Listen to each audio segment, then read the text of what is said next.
Last week, the federal government announced new powers allowing police to stop people at airports and demand identification. When asked to justify such random checks, Prime Minister Malcolm Turnbull replied simply, "Dangerous times." At a later press conference he added, "The justification for changing the laws is the safety of the Australian people." While one can concede the perennial danger of a domestic terror attack is with us constantly, the evidence is not clear that random identification checks at airports, or anywhere else for that matter, will prevent or deter a terrorist act. Before looking at the evidence, we need to review just who is tasked with the policing roles at airports, and what powers currently exist. Security at Australian airports is managed primarily by the private security staff who are contracted to operate the scanners and random explosives testing machines with which we are now very familiar. But the power to arrest people is the preserve of the Australian Federal Police, AFP. They can be seen, from time to time, patrolling the walkways and corridors of our air terminals. Under the law, an AFP officer can only request identification if he or she suspects a person has committed, is in the act of committing, or is about to commit a serious offense. A serious offense is one punishable by a sentence of imprisonment of 12 months or more. The power does not extend to asking people at random to produce identification. A citizen being asked, for no good reason, to produce identification is a practice more aligned with authoritarian regimes than with parliamentary democracies. AFP Commissioner Andrew Colvin has said he supports the change because such powers would allow his officers to determine whether or not there was, indeed, something to worry about. If there is something to worry about, then the AFP officer would, presumably, act accordingly by removing the person.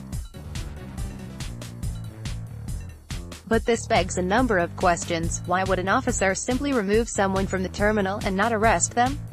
If the inquiry is such that a real concern about a potential threat has been raised, why wouldn't the powers that currently exist simply kick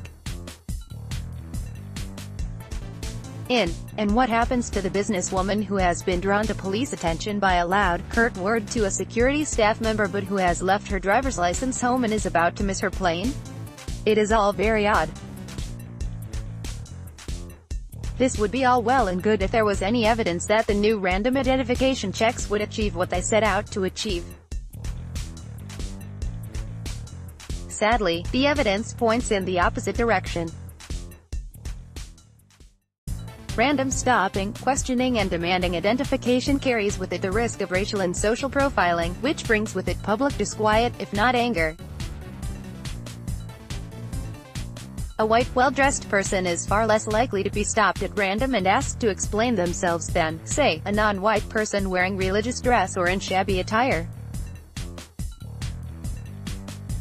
If that type of profiling occurs over and over, police quickly lose their legitimacy. According to research, people are more likely to obey the law if they believe the police are behaving legitimately, that is, in a fair and procedurally correct manner, not an arbitrary one. If we want to foster good public perceptions of police, we should encourage police practices designed to engage rather than those likely to enrage. Allied to this, is the abundant evidence that the most effective anti-terror intelligence gathering comes from members of the community providing information to police. If that community loses confidence in the police, then the wellspring of potentially significant information quickly dries up. Legitimacy theory states that policing will be most effective when police officers set out to explore and understand the intrinsic and internal motivations that shape a citizen's desire to cooperate voluntarily with them. The testing of this theory is now well underway in Australia and the results are favourable. As Barkworth and Murphy write, by engaging with the public in a polite, respectful, and empathetic manner, police officers will be able to reduce negative sentiments and emotion directed at them, thereby increasing people's willingness to comply with them both immediately and in the future. In other words, random identification checks, should they be implemented, have the potential to build resentment. Resentment slows down the rate of information flow. No new policy or practice will ever work if it fails to win hearts and minds. This is a policy that has very little to commend it. Indeed, we need to ensure we do not sacrifice our freedom to go about our business without interruption in the pursuit of a goal that is at best ineffective and at worst counterproductive.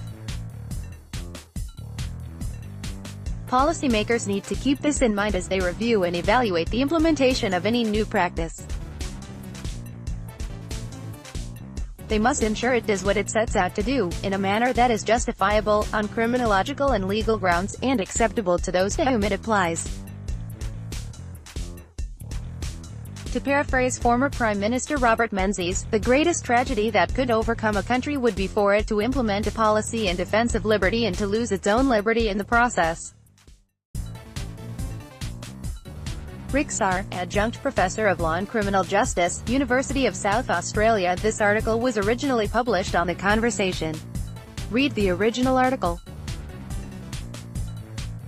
Site highlights each day to your inbox. Follow Business Insider Australia on Facebook, Twitter, LinkedIn, and Instagram.